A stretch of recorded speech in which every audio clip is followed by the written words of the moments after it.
مولاي صل وسلم دائما أبدا على حبيبك خير الخلق كلهم. اعوذ باللہ من الشیطان الرجیم، بسم اللہ الرحمن الرحیم۔ السلام علیکم، امید ہے کہ آپ سب خیریت سے ہوں گے۔ ہم نے کل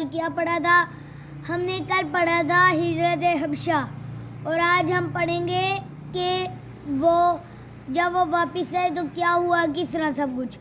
تو اب ہم آج کا سبق شروع کرتے ہیں۔ تو اب مشرکین خالی ہاتھ واپس آئے مکہ میں۔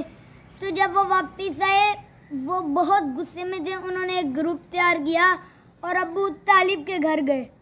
انہوں نے کہا، اے ابو طالب، اپنے بھانجے سے بتا دے، اپنے بھتیجے کو سمجھا دے کہ وہ دوبارہ کہ اب جنگ ہوگی، ہم بس تھک گئے ہیں، اب جنگ ہوگی، اور اگر وہ جیت گیا تو وہ یہاں پہ رہے گا، ہم جیت گئے تو ہم یہاں پہ رہیں گے۔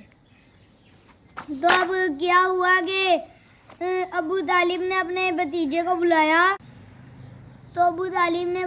بلایا اور کہا، وہ اس وقت تک کمزور ہو گئے تھے، ضعیف ہو گئے تھے۔ تو انہوں نے کہا، اے بھتیجے، میرے پہ اتنا بوجھ نہ ڈالو کہ میں اٹھا نہ سکوں، تم یہ اللہ کے واسطے یہ والا کام کرنا چھوڑ دو۔ تو بھتیجے نے کہا کہ اے چچا، اگر میرے ایک ہاتھ پہ سورج اور ایک ہاتھ پہ چاند رکھ دیا جائے پھر بھی میں یہ کام نہیں چھوڑوں گا کبھی بھی۔ تو ابو طالب سمجھ گئے۔ انہوں نے کہا کہ یہ جو بھی بات کہتا ہے پوری کرتا ہے، مطلب یہ اب کبھی بھی اپنا یہ والا کام نہیں چھوڑے گا۔ تو پھر اس نے کہا، چلو دیکھی جائے گی، انہیں کر لینے دو جو کرتے ہیں، تمہاری مرضی، تم جو مرضی کرو، میں تمہارا پورا ساتھ دے رہا ہوں۔ تو اب ابو طالب کو خدشہ ہوا کہ کئی کفار مکہ آپ صلی اللہ علیہ وسلم کو ان کے بھتیجے کو قتل نہ کر دیں۔ تو انہوں نے بنو ہاشم، دو قبیلے قریش کے بنو ہاشم اور بنو مطلب کو اکٹھا کیا۔ انہوں نے کہا کہ بے شک تم میں سے کوئی مسلمان ہے، کوئی نہیں ہے، کوئی منافق ہے، کوئی کیا ہے، پر آپ صلی اللہ علیہ وسلم جو ہے ہماری ہی جان ہے، یہ ہمارا خون ہے، تو اس لیے ہمیں انہیں اس طرح اکیلا نہیں چھوڑنا چاہیے، ہمیں ان کا ساتھ دینا چاہیے۔ جب قریش مکہ کو یہ بات پتہ چلی تو انہوں نے سوچا کہ ان کا سوشل بائیکاٹ کر دے، پھر اس طرح یہ تجارت بھی نہیں کریں گے، کچھ بھی انہیں کھانے کو نہیں ملے گا، تو یہ خود ہی بھوکے مر کے آپ صلی اللہ علیہ وسلم کو ہمارے حوالے کر دیں گے۔ تو قریش کے دونوں قبیلوں نے آپ صلی اللہ علیہ وسلم کا بہت ساتھ دیا۔ تو اس صورت میں جو کفار مکہ تھے انہوں نے آپ صلی اللہ علیہ وسلم کا جو وہ کہتے ہیں دونوں قبیلوں کا بائیکاٹ کر دیا، اور اسی طرح تو ابو طالب کی ملکیت میں ایک گھاٹی تھی، وہ لوگ اس میں آگے رہنے لگے۔ تو جب انہیں کیا کہتے ہیں وہ اس طرح بھوکے، ان کے بچے بھوکے روتے رہتے، وہ جب اس طرح بھوکے بہت سارے لوگ مر گئے تو وہ جانوروں کی کھال بھی کھا لیتے، پکا کے نیچے آگ لگا کے، اور وہ درختوں کے پتے بھی کھا لیتے، جیسے کہ یہ ہیں، وہ چبا کے وہ بھی کھا جاتے ہیں، وہ اتنے بھوکے تھے۔ بہت پریشانی کے عالم میں انہوں نے وہاں وقت گزارا۔ یہ 1 سال نہیں، 2 سال بھی نہیں، 3 سال بھی نہیں، 3 سے کئی عرصے زیادہ ہے، کچھ عرصہ زیادہ ہے، یہ وہاں رہے اور وہ بہت تنگی کے عالم میں رہے۔ تو حکیم ابن حزام جو کہ آپ کی پھوپھی کا بیٹا تھا، وہ جب انہیں یہ پتہ چلا، وہ آٹے کی بوری کھینچ کے لا رہے تھے اور آپ صلی اللہ علیہ وسلم کے تک لے کے جا رہے تھے۔ تو جب ابو جہل کی رستے میں اس سے لڑائی ہوگی تو ایک آدمی نے ان کا ساتھ دیا اور آپ صلی اللہ علیہ وسلم تک وہ والی بوری پہنچا۔ تو ان کی پھوپھی کی شادی جو تھی وہ قریش سے باہر ہوئی تھی۔ تو ایک آدمی نے ان کی پھوپھی سے کہا کہ آپ صلی اللہ علیہ وسلم جو آپ کی ماموں کے بیٹے ہیں، آپ اتنے عیش میں رہ رہے ہیں اور وہ بالکل کیا کہتے ہیں تنگی میں ہیں، ان کے اوپر ظلم کیا جا رہا ہے، تو کیا آپ کو یہ اچھا لگتا ہے؟ انہوں نے کہا نہیں، بالکل بھی نہیں۔ تو انہوں نے کہا کہ کیوں نہ پھر اس کے خلاف آواز اٹھائی جائے۔ تو انہوں نے کہا ہاں جی، کیوں نہیں۔ پھر انہوں نے لوگ جمع کیے۔ تو اس طرح لوگ جمع کیے، پہلے ایک، تو اس نے کہا کہ میرے اکیلے سے کام نہیں چلے گا، پھر دو، دوسرے نے کہا کہ ہم دونوں سے کام نہیں چلے گا، پھر تین، تیسرے نے کہا کہ ہم تینوں سے کام نہیں چلے گا، چار، اس نے کہا ہم تینوں سے کام نہیں چلے گا، پانچویں نے بھی یہ کہا، چھٹے نے بھی یہ کہا کہ ہم تینوں میں سے کام نہیں چلے گا، تو پھر 7 لوگ ہو گئے، سوری وہ 7 نہیں 6 لوگ تھے، تو انہوں نے کہا کہ ہم اس کے خلاف آواز اٹھائیں گے کہ کفار مکہ ان کے خاندان پہ اتنا ظلم کیوں کر رہا ہے۔ تو اب قریش مکہ جو بھی معاہدہ کرتے تھے وہ چمڑے میں لپیٹ کے خانہ کعبہ پہ لٹا دیتے تھے، تو اب انہوں نے ایسی کیا جب انہوں نے ان کے بائیکاٹ کا معاہدہ چمڑے میں لپیٹ کے خانہ کعبہ پہ لٹکا دیا۔ تو اب کیا ہوا کہ ایک دن سارے بڑے بہت بڑے لوگ کیا کہتے ہیں قریشی مکہ کے کافر بیٹھے ہوئے تھے، تو ایک آدمی اٹھا، اس نے کہا کہ یہ جو آپ صلی اللہ علیہ وسلم کے ساتھ کیا جا رہا ہے یہ بہت برا ہے۔ تو ابو جہل اٹھا، اس نے کہا کہ تم کون ہوتے ہو ہمارے ادھر بولنے والے ہیں، تم بالکل غلط ہو۔ تو دوسرا اٹھا، اس نے کہا کہ یہ بالکل ٹھیک ہے۔ تیسرا اٹھا، اس نے کہا کہ ہاں یہ بالکل ٹھیک ہے اور میں اس کے ساتھ ہوں۔ چوتھا اٹھا، اس نے بھی یہ کہا کہ میں اس کے ساتھ ہوں۔ پانچواں اٹھا، اس نے یہ کہا کہ میں اس کے ساتھ ہوں۔ چھٹا اٹھا تو اس نے یہ دونوں کہا کہ میں اس کے ساتھ ہوں اور یہ بالکل ٹھیک ہے، یہ سارے بالکل ٹھیک ہیں، اور ہم آپ صلی اللہ علیہ وسلم کی جو آپ صلی اللہ علیہ وسلم پر ظلم کیا گیا ہے ہم اس کے خلاف آواز اٹھا رہے ہیں۔ تو ابو جہل بڑا ہوشیار آدمی تھا، اس نے کہا کہ یہ جو مشورہ ہے نا تم نے یہاں پہ نہیں کیا، تم نے کہیں اور کیا ہے۔ اور دوسری طرف آپ صلی اللہ علیہ وسلم نے اپنے چچا کو بتایا کہ وہ جو معاہدہ تھا اس کو دیمک چاٹ گئی ہے اور اس پہ صرف اللہ کا نام لکھا رہ گیا ہے۔ تو حضرت نہیں، وہ ایمان نہیں لیتے، چچا ابو طالب وہ قریش مکہ کے پاس گئے اور انہوں نے کہا ہے اے قریش مکہ، تو نے جو سا معاہدہ لکھا ہے وہ دیکھو، اگر اس کو دیمک چاٹ گئی ہوئی اس پہ صرف اللہ کا نام لکھا ہوا تو ہمارے اوپر سے بائیکاٹ ختم کر دے گا، ختم کر دیں گے آپ لوگ، اور اگر نہیں لکھا ہوا اس طرح جو ہم نے کہا وہ نہیں ہوا تو بھی جو آپ کہیں گے ہم وہ کریں گے۔ تو اور دیکھیں کہ کیسے چچا ابو طالب نے دھڑلے سے یہ بات کی قریش مکہ کے سامنے۔ ابھی وہ ایمان نہیں لائے تھے پر انہیں پتا تھا کہ جو ان کا بھتیجا کہتا ہے وہ کبھی بھی جھوٹ نہیں بولا، سچ کہتا ہے، اور اس لیے انہوں نے پوچھا بھی تھا کہ یہ کیا تمہارے اللہ نے تمہیں کہا ہے؟ انہوں نے کہا ہاں جی میرے اللہ نے مجھے کہا ہے۔ تو اب جب انہوں نے یہ معاہدہ کھولا تو ان کی بات سچی ہوئی، تو پھر یہ بائیکاٹ جو کہتے ہیں آپ صلی اللہ علیہ وسلم سے ختم کیا گیا۔ تو قریش کی ان کافروں کی عقل اتنی کم تھی کہ وہ اللہ کے نبی کی بات سچی ہونے پر ابھی بھی ان پہ ایمان نہیں لائے، بلکہ انہوں نے یہ کہا کہ دیکھا اللہ کے نبی جادوگر نکلے۔ تو بعد میں جب اللہ کے نبی 3 سال بعد ابی طالب سے نکلے تو انہوں نے ان کی حضرت خدیجہ، ان کی عمر 50 سال تھی، حضرت خدیجہ بھی تب وفات پا گئی، جو کہ ان کی بہت جنہوں نے کہ ان کے ساتھ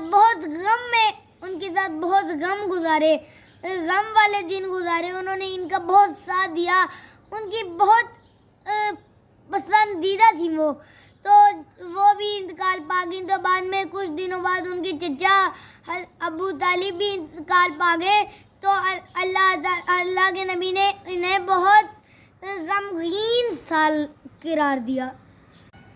تو اللہ کے نبی نے اس سال کو عام الحزن کیا کہتے ہیں غم کا سال قرار دیا۔ تو آپ صلی اللہ علیہ وسلم نے کہا یہ مکہ والے تو مجھ پر ایمان نہیں لاتے، تو انہوں نے کہا چلو میں باہر جا کے طائف میں مدد اللہ کا پیغام دیتا ہوں، تو کیا پتہ وہ میرے پر اللہ کے ایمان پر یقین لے آئیں۔ میں نے سنا ہے کہ وہ بہت مینریبل انسان ہیں۔ تو جب گئے ان کے 3 سردار، تو جب پھر اللہ کے نبی نے طائف کے 3 سرداروں کو اپنے اللہ کی اسلام قبول کرنے کی دعوت دی تو انہوں نے بہت برا بلا کہا، اور انہوں نے اتنے برے الفاظ اللہ کے نبی کو کہے کہ میں آپ کو وہ کہنا نہیں چاہتا۔ تو جب انہوں نے اپنے آوارہ جو بائیں پھرتے تھے جن کا کردار بہت برا تھا وہ والے بچے لوگ اپنے آپ صلی اللہ علیہ وسلم کے پیچھے لگا دیے اور انہوں نے کہا کہ گلیوں گلیوں میں ان کے پیچھے بھاگو, انہیں پتھر مارو اور برا بھلا گو. تو وہ اسی طرح پتھر مارتے برا بھلا کہے. تو ان کے ساتھ جو زید تھے وہ اس طرح ہاتھ سے کبھی اس ساتھ سے روکتے تو آپ صلی اللہ علیہ وسلم اور حضرت زید وہ جو تھے ان کے پورے مطلب کہ وہ پورے خون سے ہو گئے تھے. اتنا خون بہا آپ صلی اللہ علیہ وسلم میں کہ ان کے پاؤں جو ہے خون سے بھر گئے تھے, خون سے جم گئے تھے. تو آپ صلی اللہ علیہ وسلم آگے آئے, انہوں نے دیکھا کہ آگے ایک باغ تھا, وہ باغ میں چلے گئے. وہ باغ مکہ کے 2 سردار عتبہ اور شیبہ کا تھا. تو وہ بھی آئے ہوئے تھے, وہ باغ میں بیٹھے ہوئے تھے. جیسے کہ ایک فارم ہاؤس نہیں ہوتا وہاں پہ جھونپڑی لگا کے ایک جگہ بیٹھ جائے, ویسی وہ وہاں پہ بیٹھے ہوئے تھے. تو انہوں نے دیکھا, ان کو ان کا دل رحم ہو گیا, انہوں نے ان پہ ترس کھا لیا. انہوں نے کہا اچھا ہم وہاں پہ تو انہیں تنگ کرتے رہتے ہیں پر یہاں پہ تو انہیں کیا, یہاں پہ تو یہ مسافر ہیں, طائف والوں نے بھی ان کے ساتھ بہت برا کیا, یہاں پہ ہم ان کا کوئی لحاظ کر لیں. تو انہوں نے وہاں پہ ایک درخت تھا انگور کا, انہوں نے وہاں سے کچھ انگور توڑے اور جا کے اپنے غلام عداس کو کہا کہ جا کے آپ صلی اللہ علیہ وسلم کو دے دو. اس نے کہا ہاں جی. انہوں نے سارے انگور اٹھائے اور جا کے آپ صلی اللہ علیہ وسلم کو دے دیے. تو آپ صلی اللہ علیہ وسلم وہ بھی ساتھ بیٹھ گیا, عداس غلام جو ان کا تھا. آپ صلی اللہ علیہ وسلم نے پڑھا بسم اللہ الرحمن الرحیم, منہ میں رکھا بسم اللہ پڑھ کے. تو پھر جو ہے اس نے کہا کہ یہ کون سا ہے, یہ کون سا لفظ ہے. عداس نے کہا میں نے تو یہ پہلے کبھی نہیں سنا تھا کہ وہ عیسائی تھا نا, باقی تو مشرک تھے. تو آپ صلی اللہ علیہ وسلم نے پوچھا تم کہاں کے ہو, تو اس نے بتایا کہ میں وہاں کا ہوں, میں نینوا کا ہوں. تو انہوں نے بتایا اچھا تم یونس علیہ السلام سے ہو. انہوں نے کہا آپ کو کیسے پتا. انہوں نے کہا تاکہ وہ میرے بھائی جو ہیں, میں بھی پیغمبر ہوں وہ بھی پیغمبر ہیں. وہ کہتے ہیں اچھا. تو غلام عداس نے آپ صلی اللہ علیہ وسلم کے کیا کہتے ہیں پاؤں اور ہاتھ چومنا شروع کر دیے. تو جب وہ واپس آیا اس بار شیبہ کے پاس, اس بار شیبہ نے کہا کہ میں نے تو تمہیں کہا تھا کہ تم جا کے انہیں انگور دو, تم کیا یہ ان کے ہاتھ پاؤں چومنے لگ گئے تھے. اچھا بس ٹھیک ہے. تو اب تم اپنے ایمان پر ایمان رکھنا, ان کے اسلام پر نہ ایمان لے آنا, ہمارا ان سے بہتر ہے. اس نے کہا اچھا. جبرائیل امی اللہ کے نبی کے پاس آئے اور انہوں نے کہا اے رسول آپ کے پہاڑوں والا فرشتہ آپ سے ملنا چاہتا. تو انہوں نے کہا کیوں نہیں. پہاڑوں والا فرشتہ سامنے تشریف لایا. انہوں نے کہا اے رسول السلام علیکم, اگر یہ جو طائف کی بستی ہے یہ 2 پہاڑوں کے بیچ میں ہے, اگر آپ حکم کریں تو میں 2 پہاڑوں کو ملا دوں اور اتنی ان کی چٹنی بن جائے. انہوں نے کہا نہیں میں ایسا نہیں چاہتا, شاید انہوں نے میرے پر مجھے بہت نقصان پہنچایا پر کیا پتہ ان کی اولاد میں سے کوئی مسلمان نکل آئے. تو وہاں سے واپسی پر جب اللہ کے نبی فجر کی نماز پڑھا رہے تھے تو وہاں سے ایک جن کا گزر ہوا اور اس نے اللہ کے نبی کا قرآن سنا اور اسے اتنا اچھا لگا کہ وہ اپنے پورے گروہ کو لے آیا اور پورے گروہ نے اللہ کے نبی کا قرآن سنا. اور اسی طرح وہ انہیں اتنی اچھی کیا کہتے ہیں آواز لگی کہ وہ اللہ کے نبی پر ایمان لے آئے, اور اس کا تذکرہ سورۃ الجن میں ہے. تو جب آپ طائف سے واپس آئے تو آپ نے رشتہ داروں کو مکہ سے باہر پیغام بھیجا کہ ان کو تو پتہ چل گیا تھا کہ آپ کے ساتھ طائف میں کیا گیا ہوا, تو آپ اتنے دنوں بعد آ رہے تھے, نہیں تھے مکہ میں, تو انہوں نے ظاہری سی بات ہے آپ کے ساتھ کوئی نہ کوئی سلوک تو کریں گے ہی. تو انہوں نے پیغام بھیجا تو موتم بن عدی آئے. انہوں نے کہا کہ وہ آپ صلی اللہ علیہ وسلم کو آگے لے گئے اور انہوں نے مکہ میں اعلان کیا کہ میں نے آپ صلی اللہ علیہ وسلم کو امان دی ہے. تو آپ صلی اللہ علیہ وسلم پر 4 بہت بڑے صدمے آئے. وہ کون سے صدمے تھے؟ پہلا طائف کی سختی دیکھ کر, دوسرا حضرت خدیجہ کا انتقال, تیسرا آپ کے چچا ابو طالب کا انتقال, چوتھا شب ابی طالب کی پریشانی. تو یہ 4 تھے جو سب سے بڑے صدمے تھے. اس کے بعد اللہ تعالیٰ نے آپ کو ایک بہت بڑا انعام فرمایا. تو یہ کیا انعام دیا وہ ہم کل پڑھیں گے. السلام علیکم. مولاي صل وسلم دائما أبدا على حبيبك خير الخلق كلهم. مولاي صل وسلم